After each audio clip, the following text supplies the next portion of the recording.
We're going to keep things moving right along and bring up our next presenter, who actually says that her presentation was inspired by many of her visits to ancient libraries in cities like Greece and Turkey. So, ladies and gentlemen, Raeann Dossett.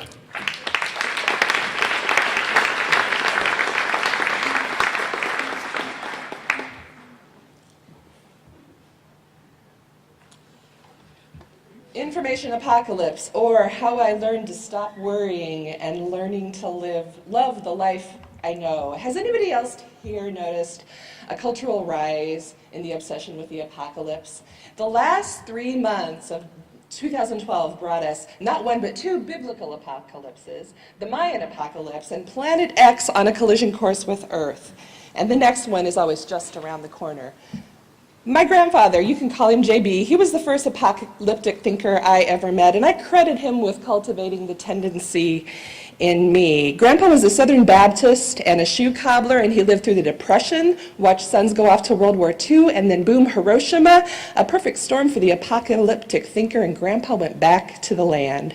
He sold out his shoe cobbler business, bought a hardscrabble farm in Missouri to face what he felt was the coming economic apocalypse of the 1950s. They would live off the land if they had to. Grandpa also believed in biblical apocalypse and even had a date. Now, he was a cool grandpa because he knew lots of stories, and he loved games and puzzles and magic tricks. The thing you see going on behind me here, I love this. He called this pulling hell out of the cross. I asked for it every time, but every time I saw hell, I saw fire, and Jesus was scary, and the second coming or the A-bomb, it didn't matter. I was not going to make it to 30. Now, Grandpa's men came back from World War II, and they got jobs in factories and houses in the suburbs. Nobody was interested in the farm in Missouri, but all the factories and the rise of cheap consumer goods also pretty much put a kibosh on the shoe cobbling trade. So when I hear about certain livelihoods that are being overtaken by technological change, the cliche is the buggy whip makers, but I hear shoe cobblers. And lo and behold, I've become a librarian for 25 years now. I've been hearing that that is the way of my profession. Obsolescence, maybe not today, maybe not this information technology, but when it's just around the corner.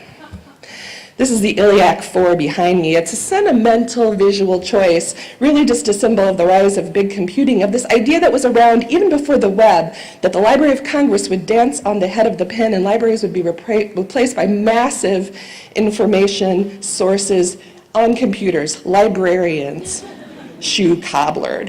And even to a seasoned apocalyptic thinker, this gets to be a little much, living day after day with this hanging over your head. So as dramatically reenacted here, I took a little moment a while back and decided to get out of the present, do a little pilgrimage, and look for some answers. And I put my feet on a path to libraries of the ancient world, like the Library of Hadrian here at the foot of the Acropolis in Athens. And I sat on a rack and I closed my eyes and I said, okay, librarians of the past, speak to me.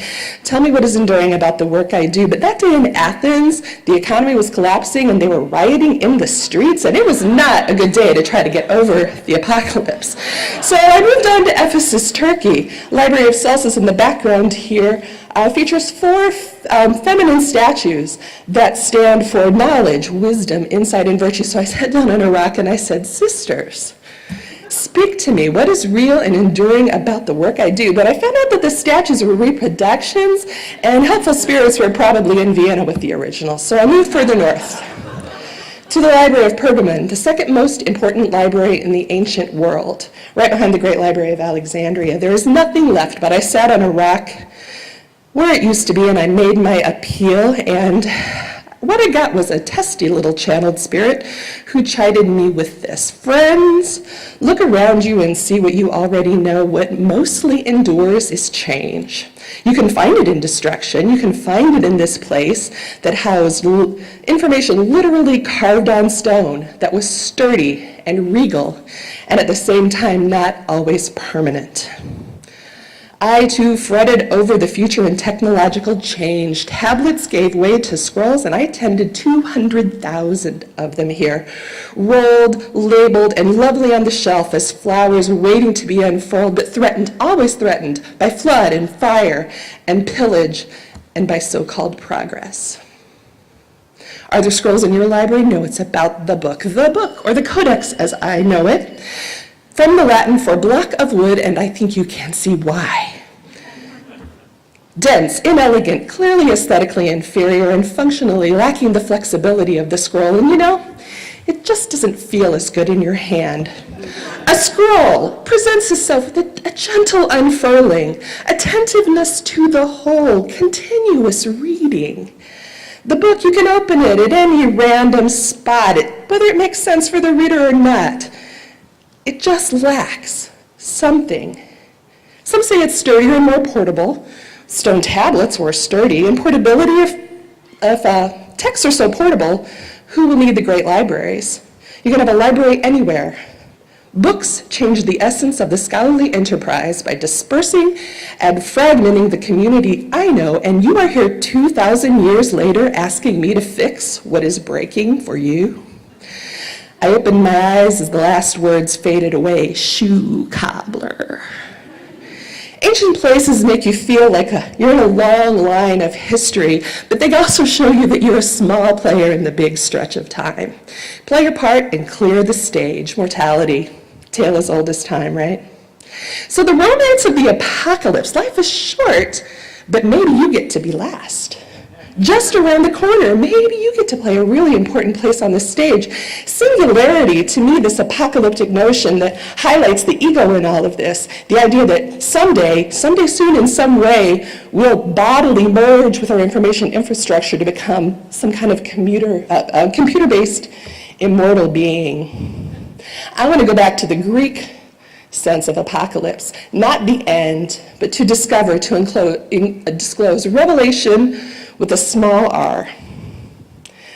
Because around the world, books are burning, superstorms are churning, and I know serious shit is going down, but I am done with redemption by destruction. My grandpa, when the farm and shoe cobbling didn't work out, came back and opened up a flower shop. Redemption through growth and caring for fragile, everyday things like the books in a library.